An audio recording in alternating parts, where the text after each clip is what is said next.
Priya news కు స్వాగతం. ఈనాటి ముఖ్యాంశాలు. జర్నలిస్టులపై దాడి చేసిన వారిని వెంటనే శిక్షించాలి. చిత్తూరు జిల్లా గంగాధర నెల్లూరు నియోజకవర్గంలోని గంగాధర నెల్లూరు కార్వేట్ నగర మండలంలో నియోజకవర్గంలోని మీడియా మిత్రుల ఆధ్వర్యంలో జర్నలిస్టులపై దాడులను తీవ్రంగా ఖండించారు. జర్నలిస్టులందరూ కలిసి అంబేద్కర్ విగ్రహానికి వినతిపత్రం అందించి నిరసన తెలియజేశారు. అనంతరం కార్వేట్ నగరం ఏఎస్ఐకి వినతిపత్రం అందించారు. అనంతపురంలోని రాప్తాడులో ఆదివారం సీఎం జగన్ పర్యటనలో నిర్వహించిన వైసీపీ సిద్ధం బహిరంగ సభలో విధులు నిర్వహిస్తున్న ప్రముఖ ఛానల్ ఫోటోగ్రాఫర్ శ్రీకృష్ణపై వైసీపీ అల్లరిమొక్కలు దాడులు నిర్వహించారు. దాడి చేసిన వారిని తక్షణమే అరెస్ట్ చేయాలని డిమాండ్ చేశారు. సంఘీభావంగా రాష్ట్ర కాంగ్రెస్ అధికార ప్రతినిధి మరుసాని గోవర్ధన్ రెడ్డి పాల్గొని విధి నిర్వహణలో ఉన్న మీడియా మిత్రులపై దాడి చేయడం అమానుషమైన చర్యగా భావిస్తూ తక్షణమే చర్యలు తీసుకోవాలని కోరారు.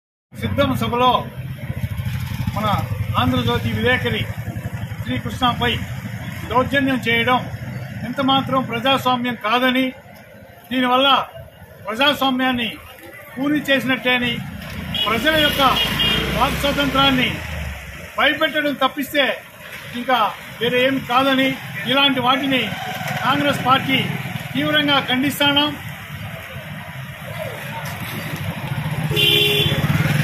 ఫోర్త్ ఎస్టేట్గా పిలువబడే పత్రికా రంగంలో పెను మార్పులు వచ్చాయి. అనేక ఛానళ్లు, అనేక మీడియాలు, పత్రికలు వచ్చాయి. అయితే కొంతమంది రాజకీయ పక్ష నేతలు తమకు అనుకూలంగా వార్తలు రాయడం వదిలేసి నిజంగా జరిగినటువంటి విషయాలు తెలియజేస్తుంటే దాన్ని చూసి ఓర్చుకోలేక రాజకీయ పక్షాల నేతలు విలేకరుల మీద దాడులు పూడుతుంటే, ప్రపంచానికి నిత్యం సత్యం చెప్పేటువంటి విలేకరుల మీదనే దాడులు చేస్తుంటే ఎవరికి చెప్పుకోవాలో అర్థం కావట్లేదు. వెంటనే అనంతపురం ఘటన కారకులైనటువంటి వారిపై కఠిన చర్యలు తీసుకుని కేసులు నమోదు చేసుకుని వాళ్ళని అరెస్ట్ చేయాలనేసి ఈ సందర్భంగా ప్రభుత్వాన్ని నేను డిమాండ్ చేస్తున్నాను. చేయడం ప్రజాస్వామ్యాన్ని కూలి చేసినట్టే.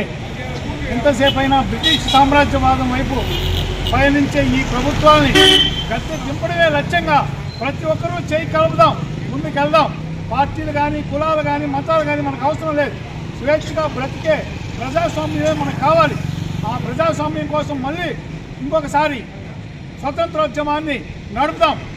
దీనికంతా ఇలాంటివన్నీ ప్రతి ఒక్కరూ గుర్తించి ఖండించాలని